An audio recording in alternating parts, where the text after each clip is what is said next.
Oi, gente, tudo bem com vocês? Estamos aqui em mais um programa Conectados pela Palavra.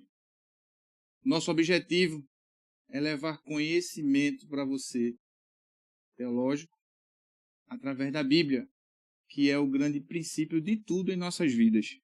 E hoje nós temos um tema muito bom de se analisar. A gente convida você a fazer uma análise junto conosco sobre dízimos e ofertas, adoração ou negócio. Esse tema ele foi colocado no nosso coração para que a gente possa fazer uma análise diante da Bíblia de quais princípios bíblicos nós temos para comentar sobre dízimos e ofertas. E nada melhor do que dois convidados especiais que eu trago para vocês hoje. Inclusive, o nome dele é parecido com o meu, Sil Medeiros. Graça e paz, todo mundo. Vamos embora, vamos conversar aqui sobre esse assunto que é tão polêmico hoje em dia, né? Mas é isso aí, tô animado, tô feliz de estar aqui. Agradeço a Deus e o convite também, meu irmão Carlos, aí pela oportunidade. E vamos dialogar, vamos conversar bastante sobre esse assunto. E também trouxe para vocês, a gente brinca com ele e fala que ele é uma lenda. A esposa dele diz que ele é uma enciclopédia ambulante. Professor de matemática, físico, meu amigo Ronaldo Cisneiro. Seja bem-vindo, Ronaldo. Para mim é uma felicidade, né? Quero agradecer a Deus de estar aqui para que a gente possa conversar. E esses elogios aí são somente para a gente brincar mesmo, viu? Na verdade, a gente vai estar aqui só confirmando, corroborando o que o nosso seminarista Sil vai falar e ajudar no que puder, né? E o Carlão, ele deu só uma erradinha no nome. É Ronaldo Carneiro, sobrenome Forte, sobrenome de Matuto. Estamos aqui. Vamos falar da palavra. Coisa boa. Bom, nós vivemos em tempos bem desafiadores. Em muitas igrejas, a prática de contribuição ela é conceituada como uma expressão de fé e de gratidão. O que nos preocupa é que há uma distorção muito grande em algumas instituições. E detalhe, sempre falando em amor a Deus. O tema de hoje é um tema muito propício a gente fazer algumas análises perante a Bíblia do que é prosperidade, do que é oferta, do que é dízimo.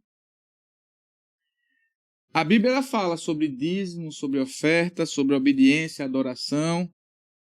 O que nós vemos hoje é uma distorção do Evangelho. Isso é bem preocupante. Atualmente, a gente vê igrejas, pastores, com comentários que a gente pode entender distorcidos. O nosso objetivo hoje aqui não é falar de pastores ou igreja, mas é falar dos princípios bíblicos que a gente entende sobre o ofertório. Desmistificar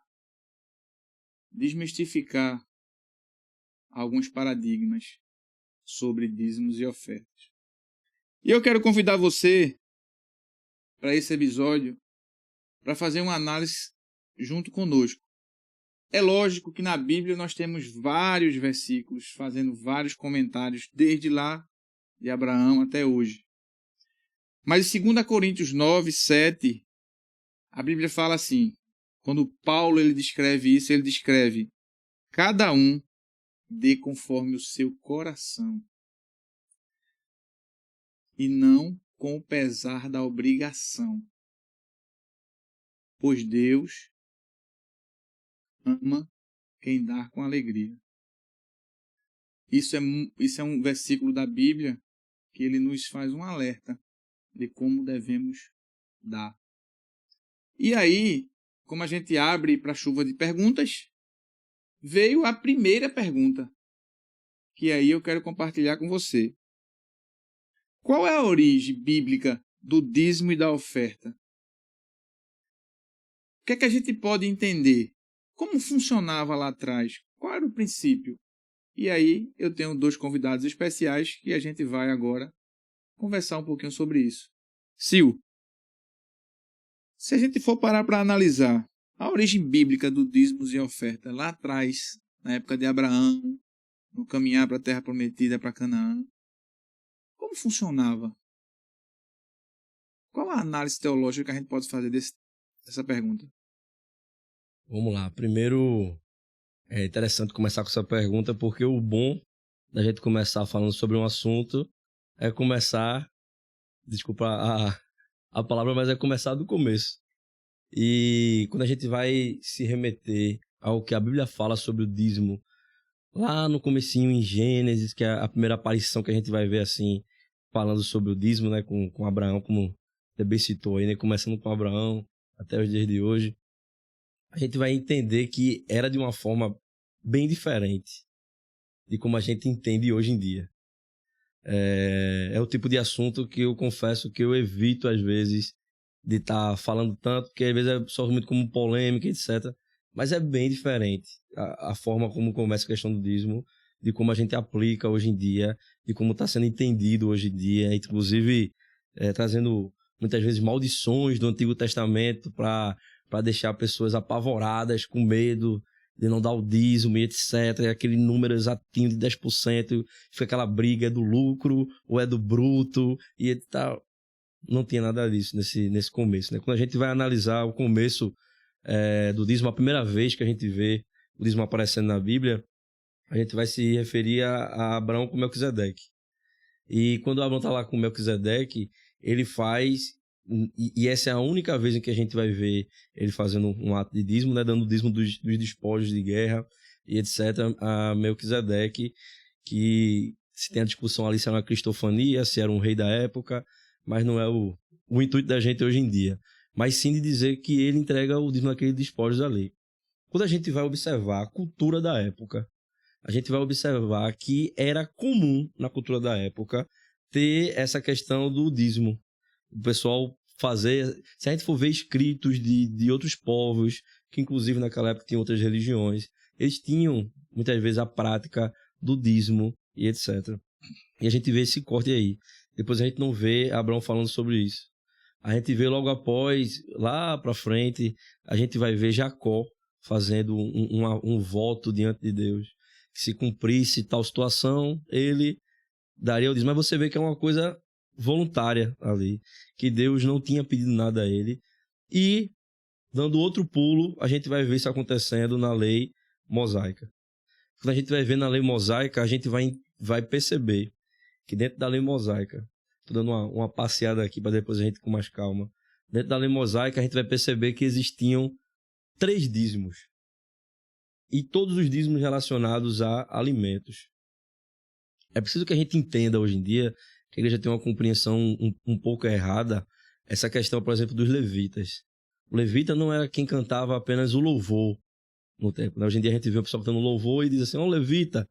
Mas é uma compreensão errada, virou mais um jargão gospel.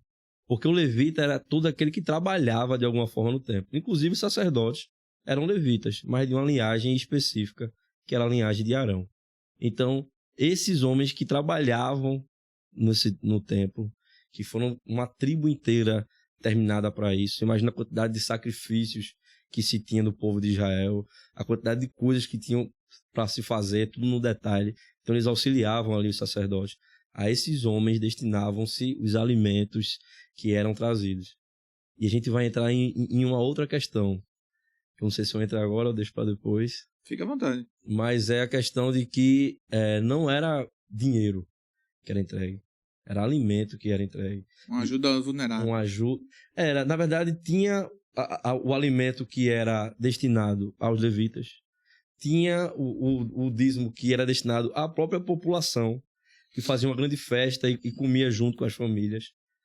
Deus sempre preocupado com a questão da justiça social do mais pobre. E tinha um dízimo que era entregue a cada 3 anos, que era destinado especificamente para viúva, órfão, estrangeiro, Os levitas também comiam disso. O Senhor sempre batia na tecla. Lembrem, os levitas, eles não têm herança, eles não têm posses como vocês têm, porque eu sou a posse deles, então tragam esses alimentos, etc. Então era uma coisa voltada bem específica para isso. Se a gente for olhar as origens, a gente vai ver essas situações e vai ver que era desse tipo. Quem lê com calma, a gente provavelmente vai entrar mais aí, Deuteronômio 14, Números 18, a gente vai ver ele dando dessa destrinchada e falando sobre essa questão dos dízimos e que eles aconteciam de forma diferente, momento diferente, mas sempre voltado a quem não tinha condições, e era alimento, não era dinheiro. No caso, na época não tinha dinheiro, tinha. Você vê, por exemplo, Abrão comprando terreno para o pessoal, para poder fazer dali um local de sepultamento, e ele compra com ciclos de prata e tal. Então tinha essa troca, não era só escambo, tá certo? Mas era alimento, algo para a gente entrar mais a fundo, mais à frente, e ver como tem essa relação com o Novo Testamento. Esse chamado para trazer o dízimo e a oferta na casa do Senhor naquela época, Ronaldo, era bem voltada a não só a alimento, mas assim, a gente para analisar que eles se adaptavam ao tempo da época, né? Sempre foi isso. E se a gente for olhar, me permita, se eu vou retroagir um pouco mais, bem antes da palavra dízimo, né? Que é quando Abrão vem e ele tem aquela vitória, se encontra com o rei de Salém, Melquisedeque, e ele oferece o dízimo lá. Mas se a gente vai retroagir, a gente vai chegar num ponto muito sério, que é o seguinte: dentro de cada ser humano, desde a criação, Deus coloca no coração do ser humano algo voluntário.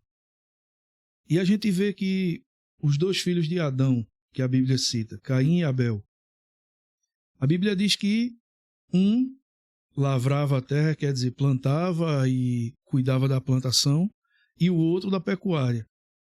Mas os 2 pegavam e levavam para o Senhor oferecer a Ele. Então, eu entendo que o ofertar, ele começa dentro do coração, no ato de criação que Deus faz, e ele segue e vai mudando a uma estruturação até chegar com o nome de dízimo, não é? E aí a gente vai transitar, feito você pergunta, feito você fala, ele se adequa, realmente, ele vai se adequar. Primeiro, ele chega na questão do alimento, né? Ele vai chegar na questão do alimento. E como foi distribuído todas as tribos, e a única tribo que fica sem posse nenhuma é a tribo de Levi, então as outras tribos foram orientadas por Deus para pegar a 10ª parte da sua colheita, da sua criação, de tudo que ela produzia, e levava para a tribo de Levi ter o seu sustento, né? É feito o Sil falou.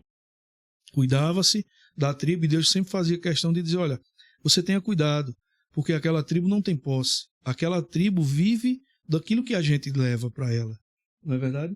Então, assim, o judeu, o hebreu até então, né, lá atrás, na instituição com Moisés ali, ele começou a ter essa consciência de: poxa, eu tenho que cuidar do meu irmão. E eu vou cuidar. Quem é esse primeiro irmão meu? É aquele que representa a autoridade e o serviço de Deus para aqui, para a terra. É o cara que prepara o culto, é o cara que serve no culto, é o cara que oferece o sacrifício. Então, quando tudo isso está acontecendo, eu sinto na responsabilidade de abençoar aquela tribo. Eu vou abençoar aquela tribo no que diz respeito a quê? Ele está desempenhando o papel sacerdotal em abençoar a minha vida, em velar pela minha vida, em me representar diante de Deus, e a única coisa que eu tenho que fazer é abrir o meu coração de forma voluntária e dizer: está aqui o dízimo. Só que, quando o tempo vai passando e depois começa a ter realmente o trânsito financeiro, aí esse dízimo ele começou a chegar também de forma financeira. Anteriormente seria simplesmente despojos de guerra e alimentos, não é? Com o avançado tempo, quando se organizou moedas e tal, e começou a se falar de dinheiro, viu, metal realmente, organiza-se também nessa parte. E aí gerou uma série de problemas e a gente vê até hoje. E aí eu pego um gancho, inclusive, Sil. E aí eu pego um gancho. Nessa época, por exemplo, quando se chega o metal, entra o metal, começa a entrar o metal, além dos despojos, como se diferencia o dízimo e da oferta? São coisas diferentes. Nessa época já existia isso. Uhum. E aí, como é que a gente descreveu nessa época? Voltando como a gente estava falando da questão do princípio, né?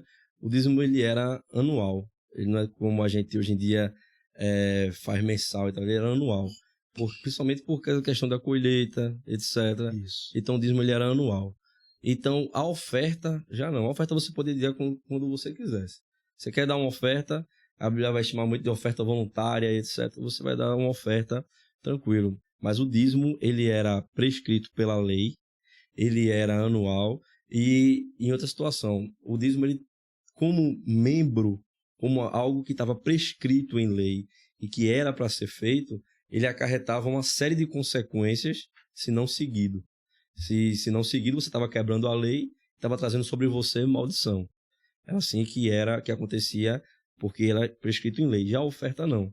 A oferta é voluntária. Se você desse a oferta, você deu de bom grado e de coração a Deus. Se você não desse uma oferta, não era prescrito que você seria obrigado a estar dando ofertas todo momento, mas o dízimo, ele era prescrito e você tinha essa determinação. Então Pode falar. Desculpa aí, Carlos. Ou seja, vê só, quando é descrito em lei, só para a gente encaixar a ideia, é o seguinte. A gente citou a situação de Abrão. Sil citou a situação de Jacó, bisneto de Abrão. E quando chega lá, na saída do povo do Egito, que Deus organiza o povo, peraí, então vamos organizar isso aqui. Porque imagina o que é. Carlos chega e teve uma boa colheita, ofereceu o dízimo a Deus e, poxa, as cabrinhas lá teve uma boa quantidade de filhotes e ele levou um sacrifício e eu vou ofertar a Deus um saco de farinha. Aí Sil teve uma quantidade igual de filhotes e ele diz, eu não vou levar um saco de farinha não, eu vou levar só um pote de farinha com azeite. Ficava meio que desconforme. Mas Deus, ele sempre se preocupou em trazer o equilíbrio, e mostrar que todos nós somos iguais e carecemos da sua misericórdia. Então, quando ele institui em regras, aí você vai ver isso em Levítico, ele estabelece em regras, olha, vai ter o dízimo assim, mas uma oferta vai ser dessa forma, uma oferta por tal sacrifício é essa. Ele começa a destrinchar para que haja igualdade, não é? Eu tive esse tipo de bênção e eu vou ofertar isso aqui, porque está descrito em lei, certo? Está descrito em lei. E a grande preocupação de Deus é sempre trazer o equilíbrio para todos. Eu ainda arrisco dizer o seguinte, vê o nível de preocupação de Deus. Quando ele diz ali, a fruta que estiver no pé é do dono da propriedade. Mas a que caiu, está na estrada, ela não é mais do dono da propriedade. Ela é para o viajante que passar, se ele estiver com fome, ou se ele quiser preparar sua alimentação, ele pega aquela planta, aquele fruto que está no chão, e não é roubo, é dele, porque Deus assim determinou. Então percebe o nível de detalhe e cuidado que Deus tem. Então, quando Deus chega e ele estabelece as regras para o dízimo e as ofertas, é justamente para que ninguém se sentisse diminuído. Esse é meu entendimento, que nós três chegássemos ali e ofertássemos a Deus o nosso dízimo, estou devolvendo o dízimo, é meu compromisso. E a minha oferta, de acordo com aquela bênção que eu quero agradecer, ela é igualitária, para que ninguém se sentisse desmerecido. É interessante, né, que mesmo nessa época já tinha um cuidado muito grande de Deus com isso, né? É verdade. Deus, ele sempre se preocupa. Deus, na verdade, quando a gente vai olhar, se a gente for olhar a lei, desde o seu primórdio ali que Deus dá a Moisés, Deus ele é muito preocupado com a questão da justiça social, com a questão do mais vulnerável. Você vê, por exemplo, uma pessoa que tinha muitas posses, muitas terras, muita plantação, muito gado, ela ia dar um dízimo muito maior. A pessoa que não tinha nada disso, ela não tinha como dar o dízimo, porque ela estava simplesmente sem nada. Não tinha colheita, não tinha o gado, não tinha nada. E quando chegava, por exemplo, naquele que eu falei do que era 3 anos, né? Se juntava para aquela grande festa que o foco era os estrangeiros, as viúvas, os órfãos. Aquela alimentação toda era ali distribuída, e aquelas pessoas tinham um dia de fartura, de alegria diante do Senhor. Ele chega a dizer, olha, alegrem-se, vão lá, e se você, por exemplo, mora longe e você não tem condições de carregar todo o dízimo até lá, porque o deslocamento vai ser muito difícil, ele disse, venda aí, pegue o valor que você tem, vá para lá, chega lá, você compra nesse local e mate o bezerro, o cordeiro, seja lá o que for que você queira comprar, coma com a sua família, com os outros, festeje. Então Deus se preocupava demais com isso. Ele citou aqui essa lei que tinha que a fruta caísse, o viajante podia pegar, mas a gente vê também na colheita que quando tivessem ali colhendo e fossem caindo ali frutos, etc., seja lá qual fosse o tipo de alimento da colheita, era para se deixar para que os pobres, os vulneráveis... É assim que acontece, por exemplo, com Ruth, que é da época de Juízes, que é bem no comecinho ainda ali da nação, né, de Israel.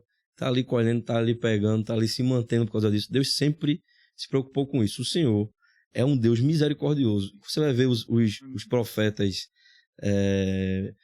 do Antigo Testamento, grande parte das profecias eram voltando o povo por causa dessa questão da justiça social, do amor ao próximo, de ajudar, etc.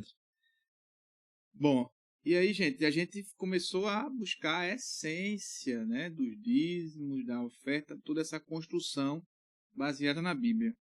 Mas aí eu quero abrir um parênteses aqui para a gente fazer uma análise sobre esse tema ainda, sobre o dízimo e a oferta.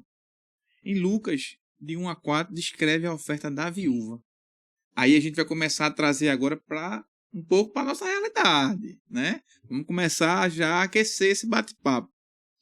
Quando a Bíblia diz que a viúva ela é pobre, mas ela dá um exemplo de generosidade, é porque lá em Coríntios se comenta que há coração, né?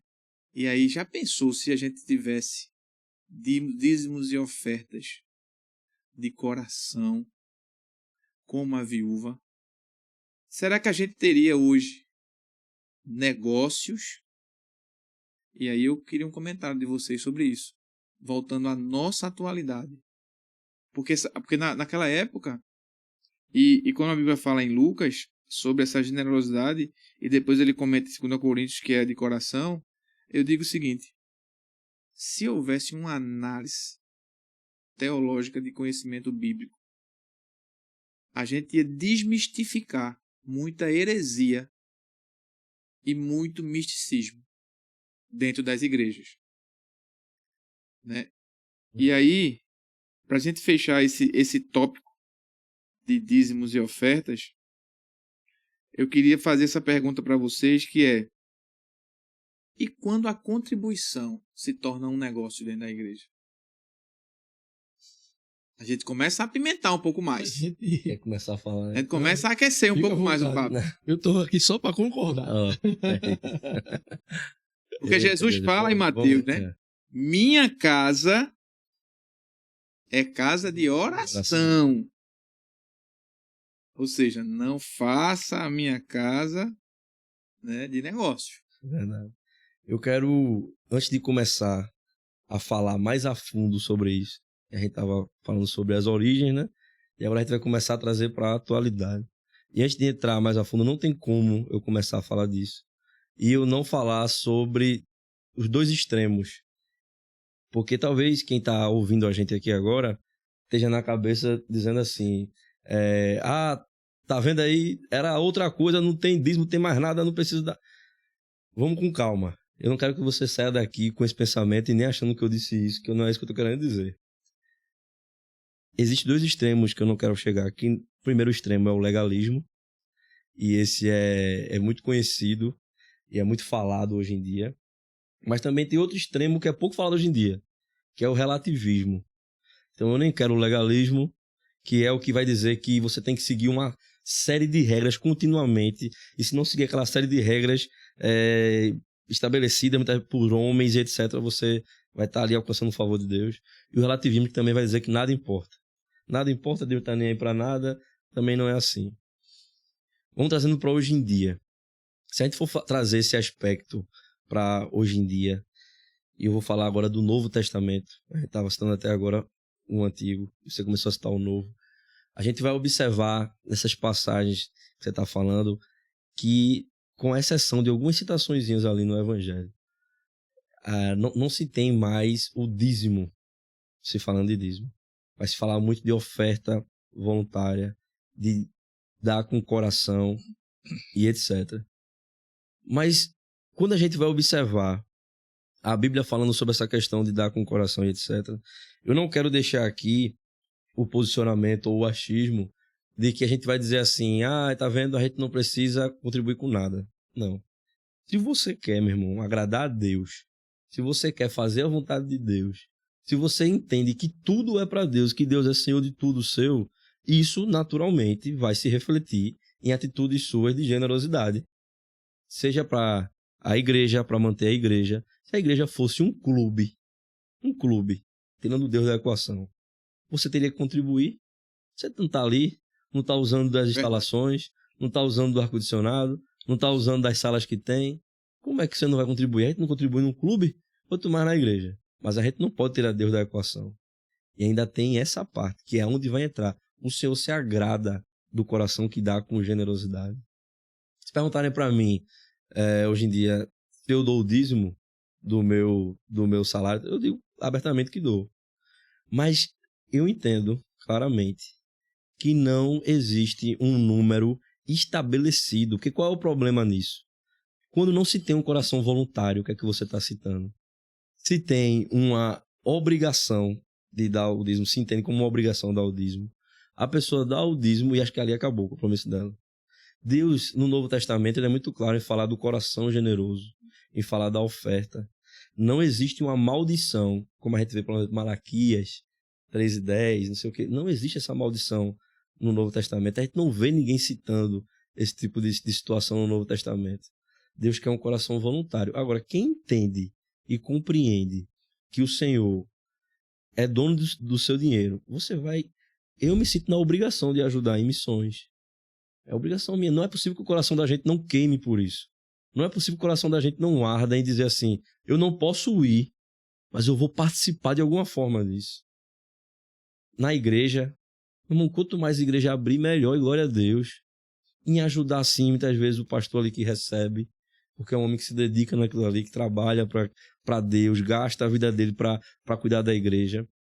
Agora, existe um sistema que está se formando, que ele usa o medo, principalmente citando maldições do Antigo Testamento, para fazer com que as pessoas tenham na cabeça que elas ou dão aquele dinheiro de toda forma, ou Deus vai pesar a mão sobre elas, inclusive alguns atrelando isso à salvação. E aí você entra num ponto de heresia enorme. A salvação é pela graça, é pela fé. Agora, é nesse ponto que eu quero chegar. Eu nem quero chegar no legalismo, nem quero chegar no relativismo. Quero que a gente entenda a obrigação que a gente tem diante de Deus. Porque quem entende de coração que Deus é dono de tudo, que Ele é Senhor de tudo, que Ele dá tudo, vai também compreender que eu não posso ficar feito fariseu, me apegando a númerozinho e dizendo, olha, já fiz o suficiente. Não é isso que Deus quer de você também. Um coração grato, Ele é generoso diante das obras e das coisas que são do Senhor. Principalmente, com o próximo também. Caramba. Eu fico constrangido e tá aqui. Não, a gente só tem que aplaudir e concordar. Mas é sério. O que você falou aí é fantástico. Carlos, a gente tem pelo menos 3 horas, não tem? Aqui pra gente conversar, né? Porque pra esgotar esse rapaz aqui, o negócio vai ser sério, viu? O negócio é bom. Mas, assim, essa descontração é bom pra gente dar uma risada, uma equilibrada. Vê bem, quando se fala dos extremos, a gente vai ter grupos teológicos que se aprimoraram em causar terrorismo para tirar dinheiro dos fiéis. E assim, com a chegada, né, o advento da internet, muitas coisas elas vêm à tona que jamais iriam chegar para a gente. Recentemente eu compartilhei com o Carlinhos uma estratégia que um pastor ele usa para aumentar a renda na igreja. E isso a internet está cheia. Por isso que muitas pessoas, alguém até que está nos escutando, né, que vai assistir esse podcast aí, o corte dele, pode estar sendo feito muitos. Até que a conversa dos crentes é boa, mas esse negócio de dízimo, isso é uma desgraça. Eu não quero conversa que eu não vou sustentar vagabundo. Eu não vou pagar salário para pastor. E essa revolta, se a gente for analisar direitinho, tem um porquê. Tem um porquê.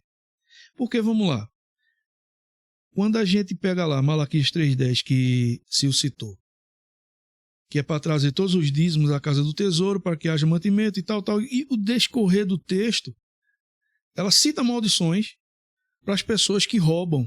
E o termo ali usado não é o termo clepto, que dá origem à cleptomania, que é a pessoa que é doente e necessita roubar.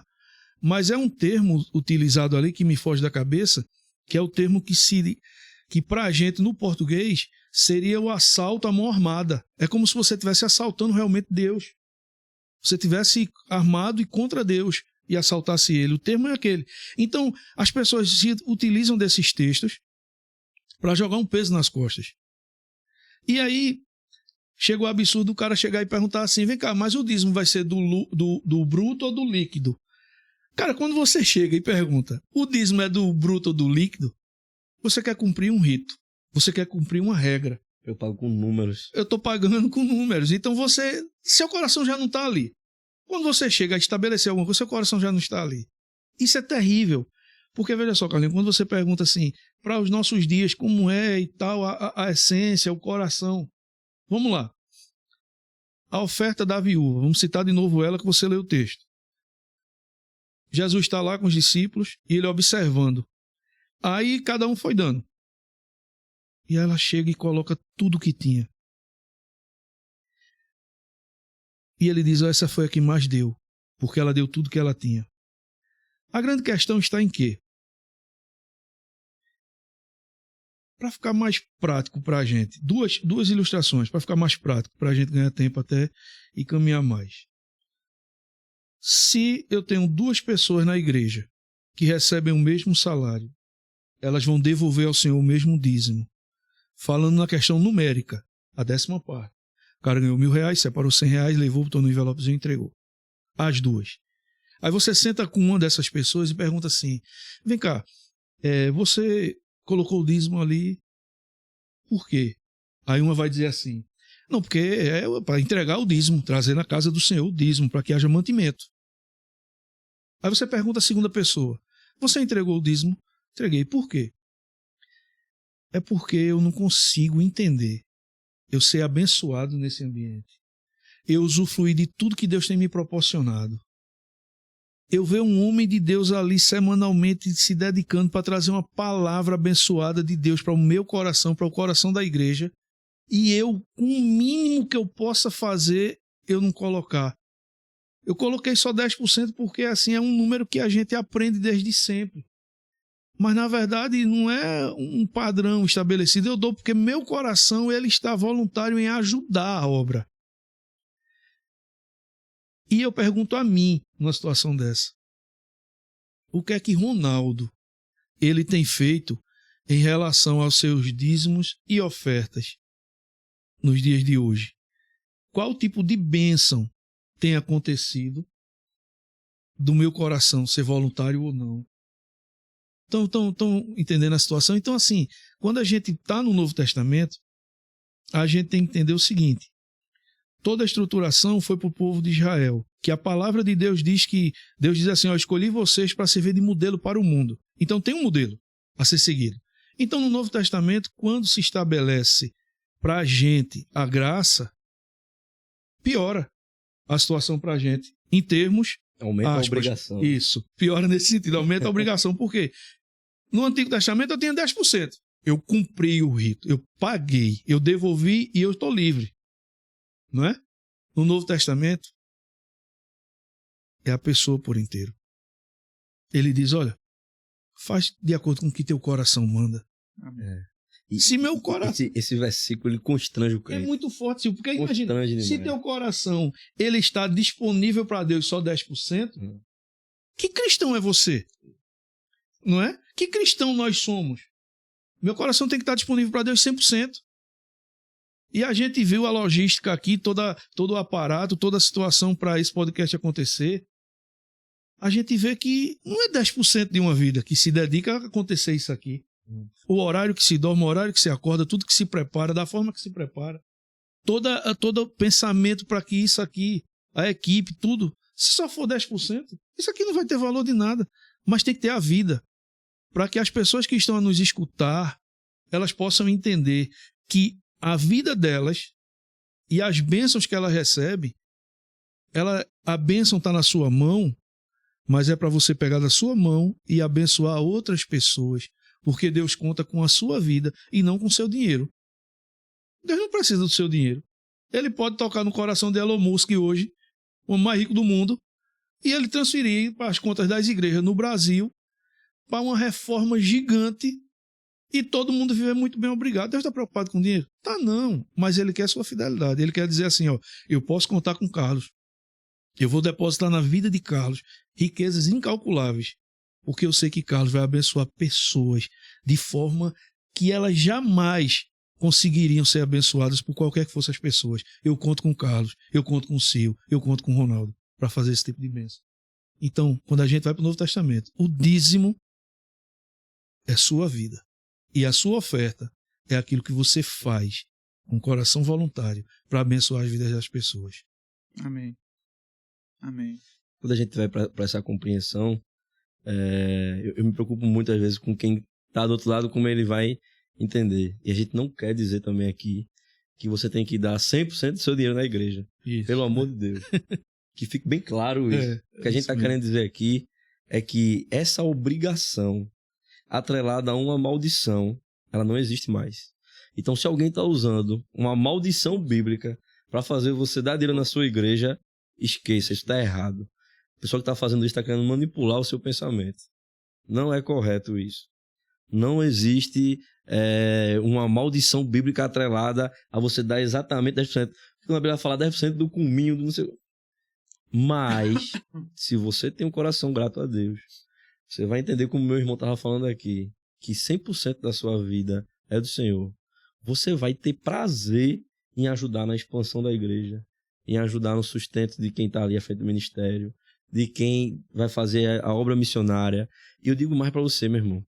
Se você às vezes tem R$50 no seu bolso, e é só o que você tem, e você tem que dar uma oferta na igreja, e tem uma pessoa que está do seu lado, passando necessidade, você sabe, você conhece, a pessoa está passando fome, meu irmão, pegue esses R$50, compre de alimento e dê essa pessoa que está precisando. Deus está vendo a oferta que você está dando de maneira indireta, porque não precisa ser apenas pela igreja isso. Você pode usar o seu dinheiro para a honra e glória do Senhor, para ajudar outras pessoas, para fazer o bem e etc. Como já tinha, inclusive, no dízimo no Antigo Testamento, que a gente falou um pouco aqui. Claro, você não vai deixar de ajudar lá também, ajude. É a obra do Senhor, tem que pagar a energia, tem que pagar as coisas. Mas o seu coração precisa estar centrado nisso. 100% é para Deus, não é porque a gente está falando de 100% do seu dinheiro. A gente está falando de 100% da sua intenção de coração em agradar ao Senhor. Rapaz, é muito forte, né? Porque a gente vive hoje uma total distorção disso, né? Quando vocês falam, e se eu endosso agora, essa questão de você fazer com o coração, distorce do que é pregado. Porque a gente para pensar hoje que as igrejas, a ambição, né, por cargos, né, eu percebo que às vezes as pessoas querem pagar mais para ter mais, né, ou pagar mais para ser visto mais. Você para analisar que às vezes você vê pessoas que acabaram de entrar na igreja já na frente de ministérios. Outras pessoas totalmente distorcida com a vida dela. Área VIP em igreja. Com área VIP em igreja. Mas aí eu quero trazer para um quarto ponto, que é como a gente pode enxergar a pureza de uma igreja na administração. Porque se você parar para analisar, tem igreja de todo jeito, meu irmão, hoje. Sim. Né? Então, se você hoje é um servo de Deus que acabou de chegar na igreja, primeiro eu acredito no estudo. Você precisa entender mais a Bíblia, ler mais a Bíblia, né? Orar mais, que Deus vai direcionar. Mas, como a gente consegue discernir se uma administração de uma igreja ela é pura, ela tem a sua administração voltada, o seu coração nas mãos do Senhor? Quais seriam os conselhos que a gente poderia dar a esse povo de Deus? Rapaz, veja só para a gente recomeçar, né, dar continuidade, quando você falou na pergunta anterior, o dízimo, até que ponto ele não é um negócio. Quando eu entrego para receber algo nessa intenção, ele passa a ser negócio. Quando eu coloco de forma voluntária, ainda que venha as bênçãos, ou elas não cheguem, não é negócio. É uma atitude voluntária. Foi que a gente falou sobre isso. Mas quando a gente vem para a transparência, aí eu fico muito à vontade. Eu fico muito à vontade de falar nesse sentido, porque eu passei 15 anos da minha vida em uma determinada igreja, na Igreja Batista, da Convenção Batista Brasileira. E, cara, a transparência que se tem na questão do orçamento da igreja, no que entra, no que é gasto na igreja, é algo fantástico. Porque, vê bem, no detalhe, para você ter uma ideia, no orçamento de uma igreja batista, e aí eu falo da Convenção Batista Brasileira, que era onde eu servi, eu fui seminarista de lá, eu vivi durante 15 anos servindo a igreja. Se o orçamento não tiver um percentual para eventuais, e se precisa colocar um estante de forma urgente, eita, vai ter que colocar esse estante aqui para colocar os troféus que chegaram mais. Vai ter que se reunir o conselho fiscal da igreja, saber quanto custa, ver se cabe no orçamento, fazer uma organização naquilo ali, comunicar a tesoureira para ela pagar aquilo ali, e na reunião da igreja, no culto administrativo, toda a informação chega. Então, assim, não se tem R$1 que passa pelo caixa 2. Tudo é transparente, tudo é colocado de forma muito clara. Estou finalizando uma caminhada de 14 anos em um outro ministério. Depois de 15 anos eu entendi que chegou o tempo de caminhar em outro ambiente e a gente caminhou. E um ambiente diferente, que a gente não tinha uma planilha de orçamentos, a gente não tinha a transparência no que diz respeito à entrada, saída e custos da igreja. Então, respondendo a sua pergunta, eu respondo com a minha experiência de vida, por onde eu caminhei.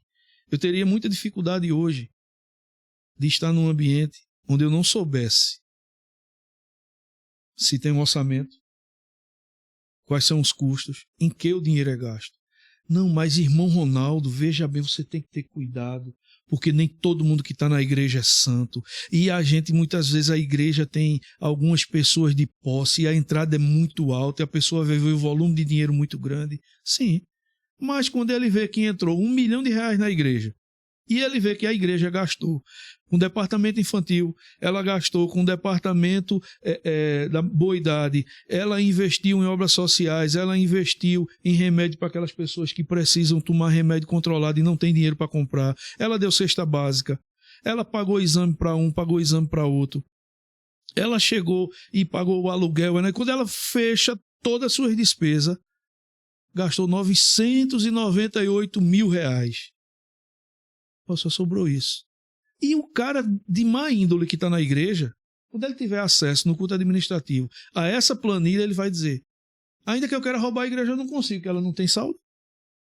Porque foi investido em missões, foi feito tudo. Então, assim, a transparência, ela é obrigação hoje. Você vê numa empresa, quando o dono ele vai fazer uma participação no lucro das empresas, ele faz o balancete, ele mostra o que gastou, ele mostra o lucro real, ele do lucro real eu tenho tantos funcionários e eu vou dar a vocês um incentivo. Uma empresa, quanto mais a igreja que todos que entram ali, em tese, são donos, porque a igreja é de Cristo, nós somos a noiva de Cristo, então nós somos participantes do reino, entende? Eu diria hoje, quer frequentar uma igreja, quer fazer parte da nossa família cristã, ativamente em um ambiente, quando chegar, gostei desse lugar, vamos lá, minha gente, como é a transparência no que entra e no que sai aqui? Porque por isso, Carlos, que eu volto a dizer logo na minha primeira palavra, muita gente diz, eu não vou para a igreja para não pagar o luxo de pastores, porque não entende como funciona, né? Mais uma vez, por não entender, julga. Julga. E, na grande verdade, se a gente for caminhar por aí, a gente vai perceber que a menor parte das igrejas são, assim, mega igrejas. Isso. A maioria são igrejas pequenas, que tem ali até 50 membros. A grande maioria das igrejas são assim. Poucas igrejas têm muitos membros, né? Mas a grande maioria, que nós temos diversas denominações aí, vai ter poucos membros. Mas o primeiro ponto da pergunta que você fez, eu responderia exatamente quando ele falou transparência. O primeiro ponto é transparência. É preciso que a gente saiba. E dentro dessa transparência, eu observaria com que esse dinheiro ele é gasto. Se a gente observa que o dinheiro é gasto com manutenção da igreja, com ali pastores, etc., salário, tudo bem. Eu acredito também em salários adequados. Hoje em dia a gente tem problemas seríssimos de pastores que vivem de igrejas onde os membros ganham, a grande maior parte, até um salário mínimo, e o pastor quer ganhar 150 salários mínimos. Então, não, tem que ter um equilíbrio nisso aí. Para quê tanto, né? Tem que ter um equilíbrio, tem que ter uma ordem nisso aí. É preciso que a gente dê uma condição boa de vida a esse pastor, mas também esses exageros. A gente vê muito hoje em dia gente que se intitula pastor, etc., às vezes até apóstolo, não sei o quê, chegando de Ferrari nas igrejas, chegando de helicóptero nas igrejas. Então, vamos com calma. Esse dinheiro está sendo mal investido, esse dinheiro poderia ser gasto com outras coisas. Está tendo um exagero aí. E trazendo para a questão também da ação social, que é importantíssimo. Isso sempre foi uma pauta no reino de Deus. Eu fico, às vezes, envergonhado, quando eu vou para alguma ação na rua de ação social, e o pessoal pergunta muito se a gente é da comunidade, não sei o quê, que é uma questão que o pessoal que é da religião espírita faz muito, né? De ação social e etc. Eu digo, poxa, por que é que os cristãos não são conhecidos dessa forma? Por que é que os cristãos têm essa dificuldade enorme se Jesus falava tanto sobre isso? Você vê Paulo, ele mandava fazer coletas semanais ali dentro das igrejas para que esse dinheiro fosse levado para ajudar os irmãos pobres de outra igreja. E quando Paulo faz isso, ele ainda diz assim, olha, eu vou levar comigo uns 2 aí, que é para testar que a coleta vai chegar lá e vai ser entregue. Você vê Paulo podia dizer, não, eu sou apóstolo, implantei a igreja, me dê aqui, confia em mim. Ele leva a gente para olhar. E o que eu acho interessante, essa questão de Paulo, Carlinhos, é que é o seguinte, vê, o cara tinha todo direito de dizer assim, poxa, vocês têm que me manter, cara. Ele diz, o obreiro, ele tem que ser sustentado, porque ele tem que viver da obra. Ele começa a falar um monte de coisas. Ele diz, mas para vocês, para eu não ser pesado a vocês, eu continuei fazendo tenda. Uhum. Entende? Então, assim, muita gente, poxa, mas por que Paulo continuou fazendo? Cara, ele teve que defender o apostolado dele algumas vezes, porque ele, outrora, perseguidor, agora, servo. Então, gerava desconfiança de alguns. Imagina o cara que vivia atestando a morte de um monte de gente e hoje está pregando o evangelho e eu estou bancando esse cara. Ele diz, para evitar esse tipo de problema, eu continuo me mantendo. A não ser em algumas ocasiões que vieram ofertas específicas, beleza. E quando eu vou dar do que vocês juntam é o que se vai continuar falando. Eu levo pessoas para testemunhar que não foi para meu benefício, e sim para as pessoas lá que precisavam. Nós temos um problema sério hoje em dia, que é líderes de igrejas com o coração distante de Deus. Isso acontece. E quando isso acontece, os homens usam a posição para se encher de dinheiro, porque como a vida não tem mais o fim em Cristo e o objetivo final não é a vontade de Deus, o homem se sacia com suas próprias vontades. E um jeito prático de saciar as próprias vontades é o dinheiro. Não é à toa que Jesus vai dizer, não tem como servir a dois. Muita gente pensa que é o diabo, né? Ele vai dizer, é o dinheiro ou a mim. Que Mamon que representava essa divindade do dinheiro e tal. Então, a gente tem esse problema sério hoje em dia. A teologia da prosperidade destruindo as igrejas e o objetivo para qual, meu irmão, a gente vê, por exemplo, o pessoal atrelando situações de dizer, olha, Deus vai te dar uma bênção, você é filho de Deus, então exija dele um bom financeiro. Exigir de Deus. Exigir de Deus, é bronca. E o pior não é isso, não. E o termo é usado Exigir assim, de Deus. Exija assim. de Deus. É bronca. O cara é muita coisa, né? Pra exigir de Deus, o bicho tá forte mesmo.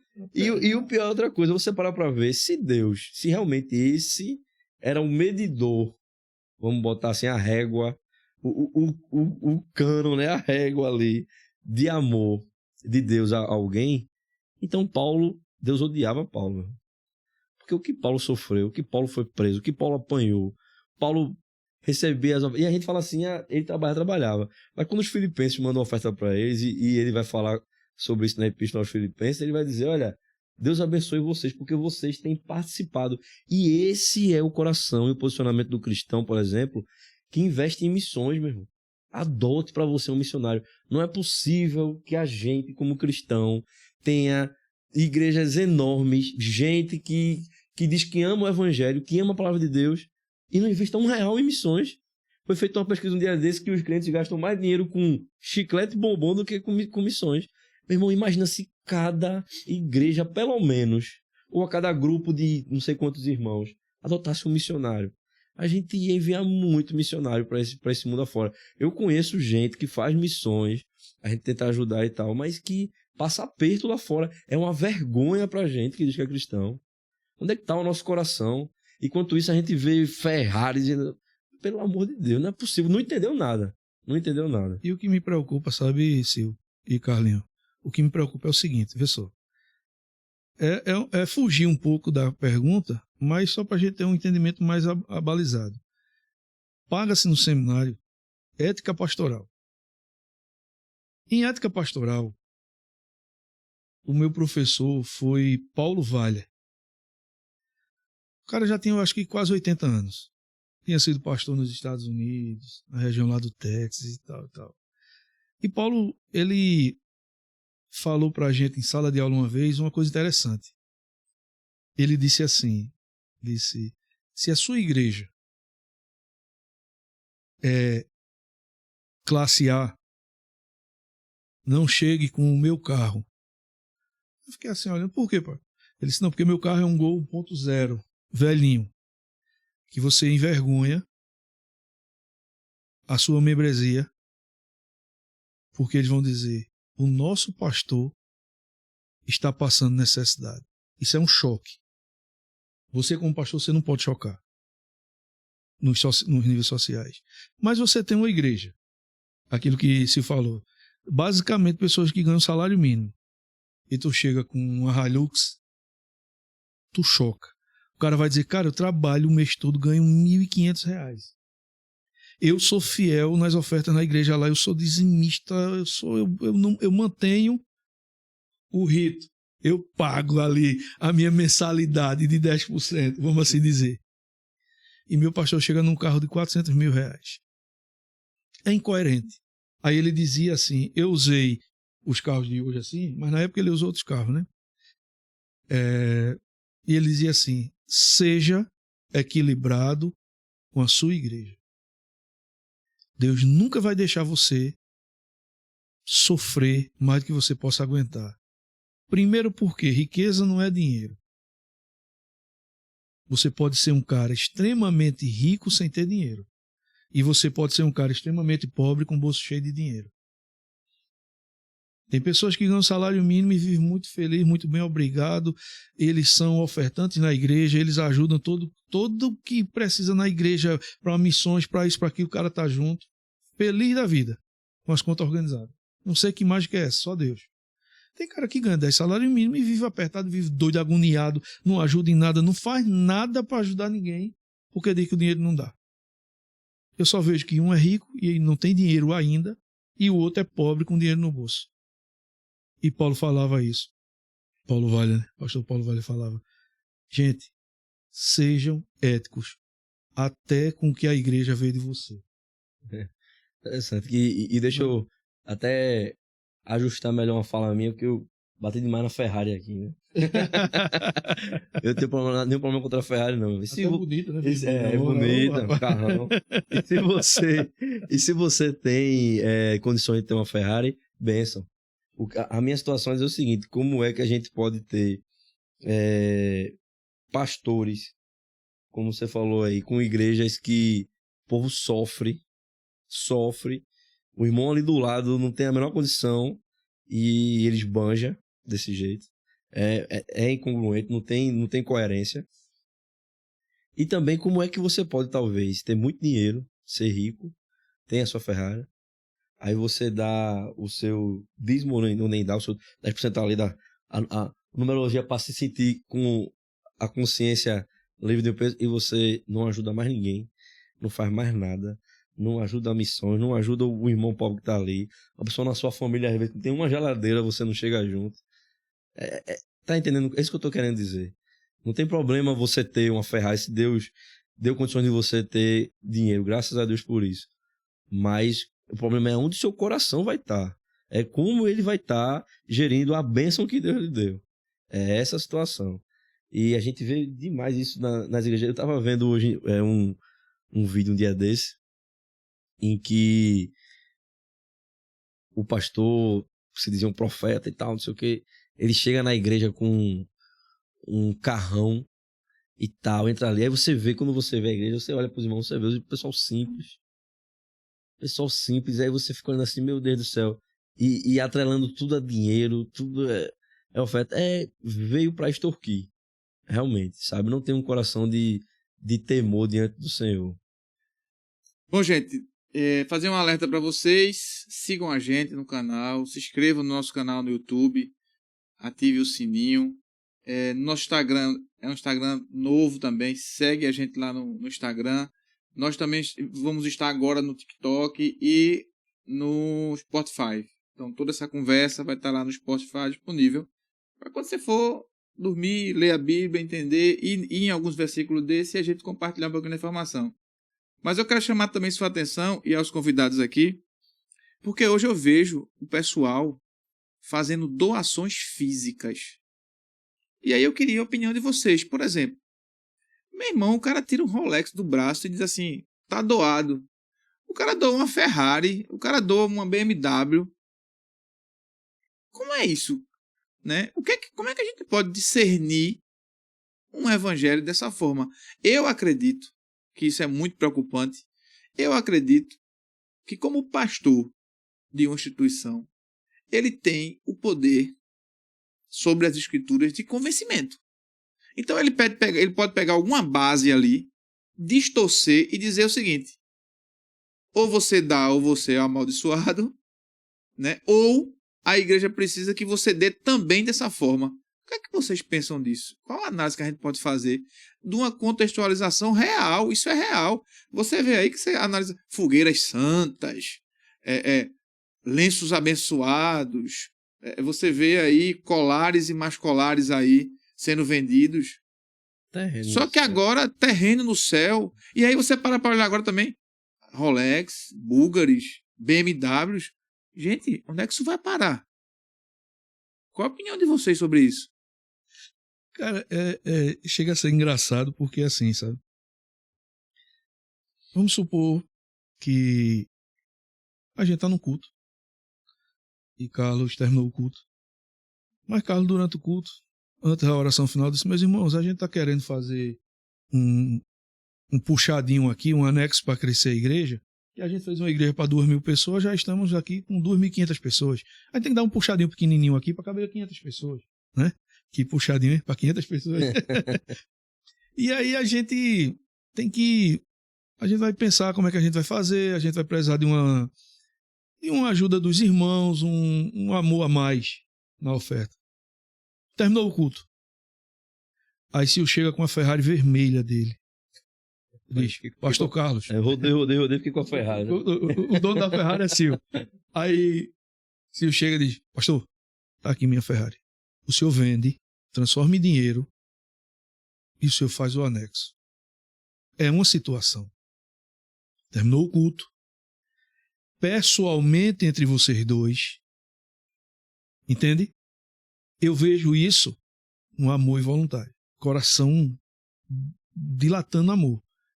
Quem é que não quer no mundo? Quem é que no mundo que gosta de carro, que entende o que é carro, que não acha a Ferrari uma coisa linda? Não é verdade?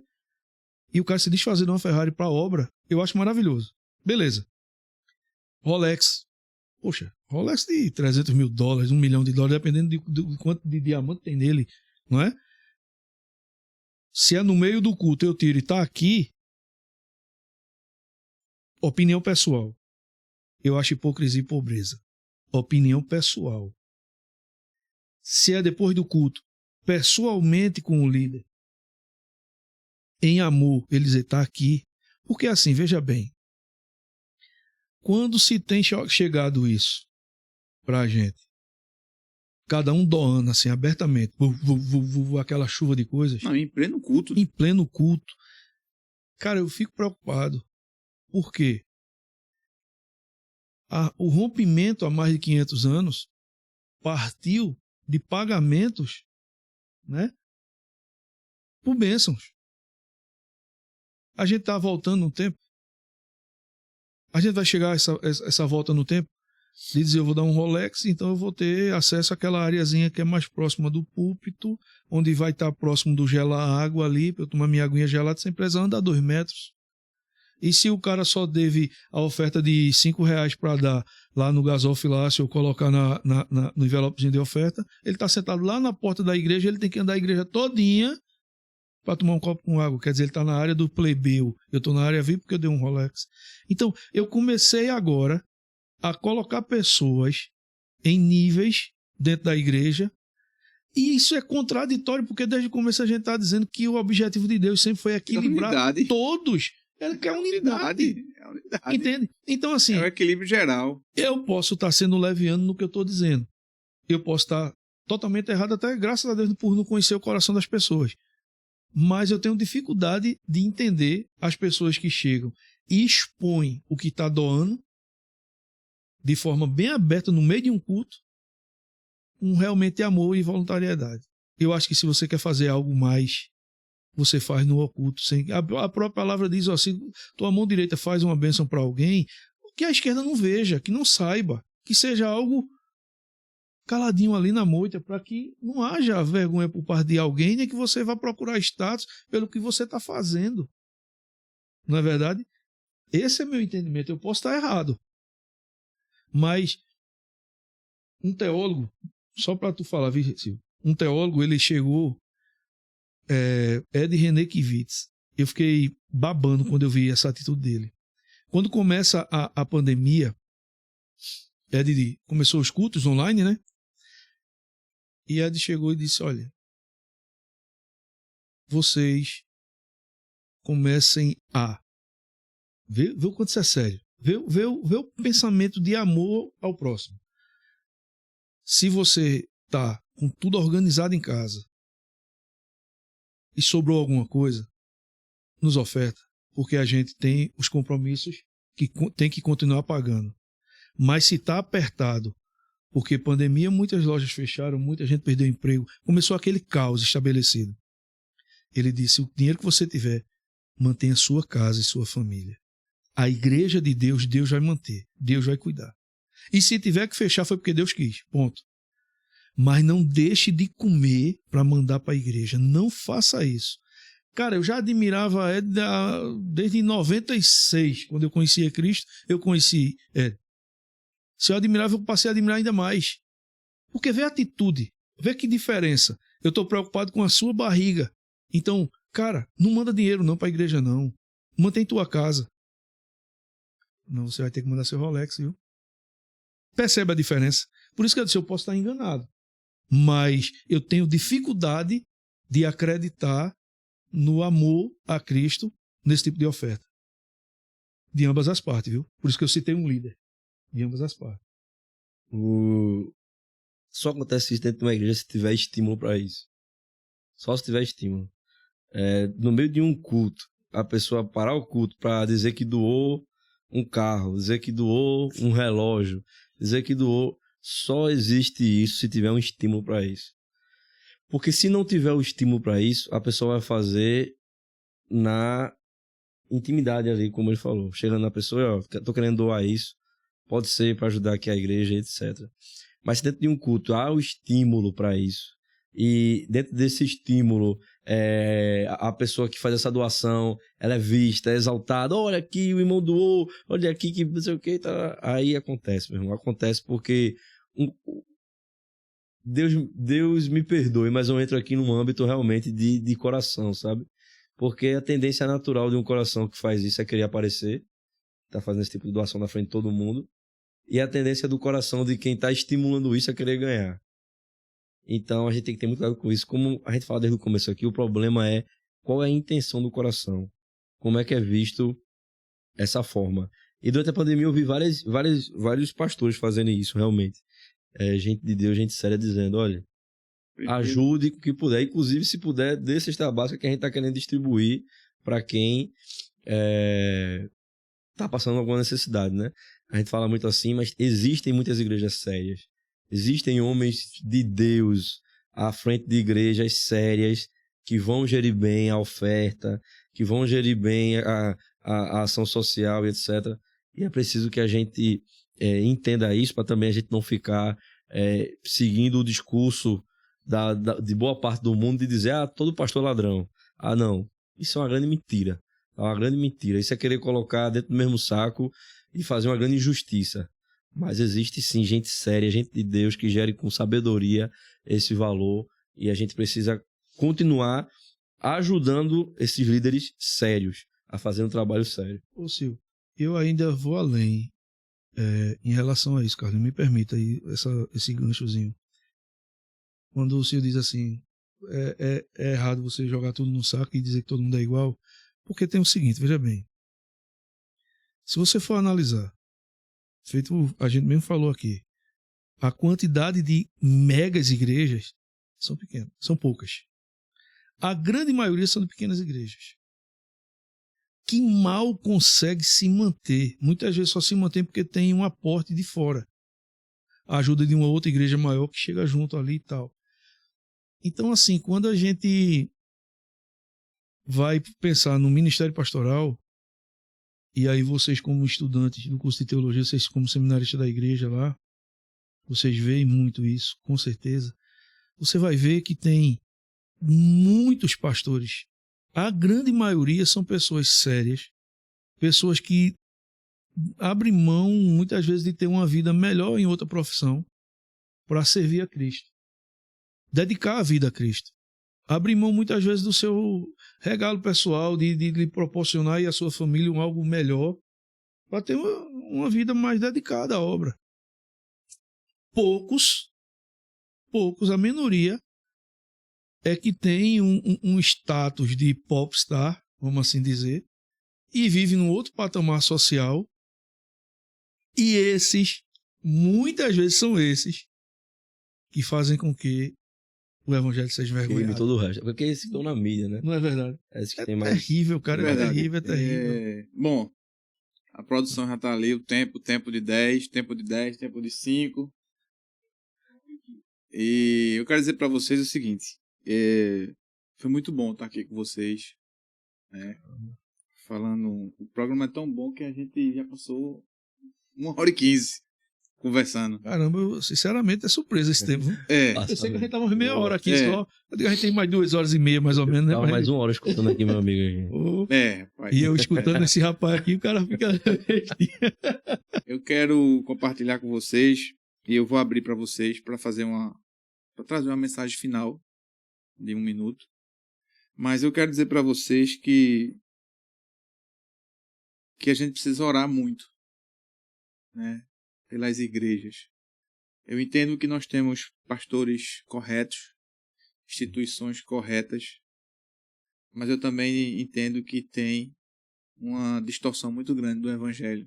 Infelizmente. Uma distorção muito grande do evangelho que é pregado a famílias, uma distorção muito grande do evangelho que é pregado no matrimônio, uma difusão muito grande do evangelho de masculino e feminino. Eu entendo que nós precisamos amar todos acima de qualquer coisa, mas eu não fico muito contente quando muitas vezes alguns se calam para não falar a verdade sobre o evangelho. Porque se nós fomos resgatados e somos livres, e é a verdade que nos liberta, esse evangelho da santificação ele tem que ser pregado. Amém. Ele tem que ser pregado. E o que é que acontece? O tema dízimos e ofertas, ele é tão tenso, ele é tão pesado, meu irmão, que esse programa hoje quase não acontecia. Olha, há uma sobrecarga muito grande, mas eu acredito que quem sustenta tudo é Deus. Amém. O Senhor, ele está conosco, ele está na caminhada. E eu quero dizer para vocês que logo, logo, nós vamos ter revelações de igrejas do que é certo e de igrejas do que é errado. Assim como fala em Apocalipse, já. Nós vamos começar a enxergar e discernir os grandes homens de Deus e os fariseus e os falsos profetas. Minha oração é que a gente possa ter um mundo melhor. Amém. Minha oração é que a gente possa ter cristãos mais dispostos a servir e não a ser servido.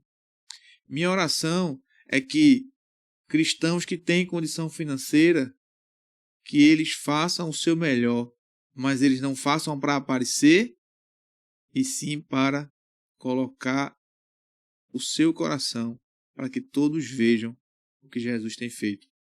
Amém. E aí eu convido vocês para que vocês possam deixar uma mensagem de reflexão final, né? É aberto, fiquem à vontade. Graças a Deus, o nosso canal é novo, mas a gente já tem uma repercussão muito positiva, graças a Deus. E para mim isso é a resposta de oração. Porque quando a gente vai começar, você fica, vai, não vai, aí faz o primeiro aí, né? Mas graças a Deus. Então, Sil, a palavra está com você. Você tem 1 minuto para fazer uma reflexão final. Meu irmão, se eu pudesse, não, graças a Deus, Deus me dá a oportunidade de deixar uma mensagem final aqui. E eu quero dizer para você o seguinte: tenha o seu coração sincero diante de Deus. Oferte com gratidão ao Senhor. Ame aquilo que o Senhor ama, e o Senhor ama a obra missionária, e ama quando a gente ajuda o próximo, ajuda o necessitado. E faça a sua parte. Não fique vigiando o objetivo e o coração do outro, mas faça a sua parte. E tenha o seu coração sincero diante de Deus, fazendo com amor e com seriedade diante dele. Fazendo assim, você vai agradar o Senhor, vai gerir bem as suas finanças e vai lembrar que tudo, inclusive o seu dinheiro, pertence a Deus e é para ser feito de coração diante dele. Deus abençoe você. E qualquer dúvida que você tenha ficado na sua cabeça, fale com o nosso irmão Carlos aqui, que ele vai lhe ajudar. Jogou para mim. Jogou para mim. Ronaldo. Eu queria só que você lembrasse de uma coisa. Você tem uma vida. O salmista diz assim que Deus, ele domina até a respiração da gente. Se ele tirar o oxigênio, a gente vai se perturbar e morrer. Então, do que você respira a tudo que é a sua vida, foi uma doação de Deus. Foi uma permissão de Deus e uma bênção de Deus. Então, assim, seja mais grato em todos os aspectos. Estou há quase 3 anos sem falar e esse homem conseguiu me botar numa cadeira para falar. Esse homem. Quase 3 anos que a gente não teve a oportunidade de falar do Evangelho porque realmente não tínhamos condições de sequer concatenar ideias. Mas a gente tem que entender o seguinte: a nossa vida foi doada por Deus e ela só tem sentido se a gente promover aquilo que Deus tem colocado no nosso coração, que é a sua palavra.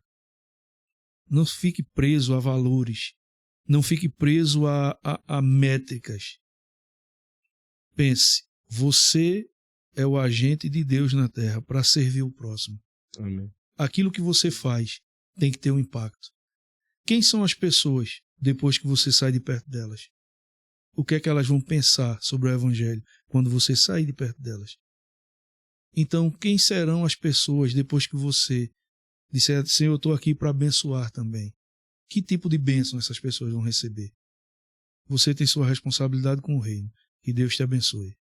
Amém. Amém.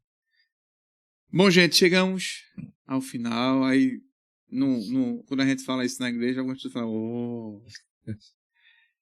Que possamos ter uma sociedade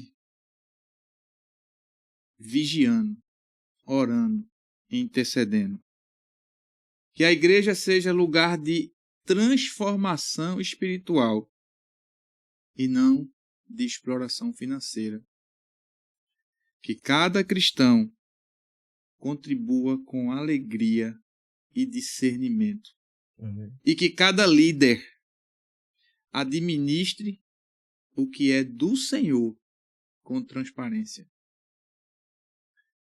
Lembrando que o verdadeiro tesouro é o reino dos céus e não o que temos aqui na terra.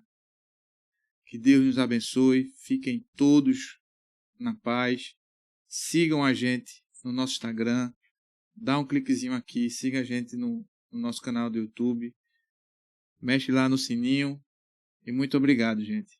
Até a próxima.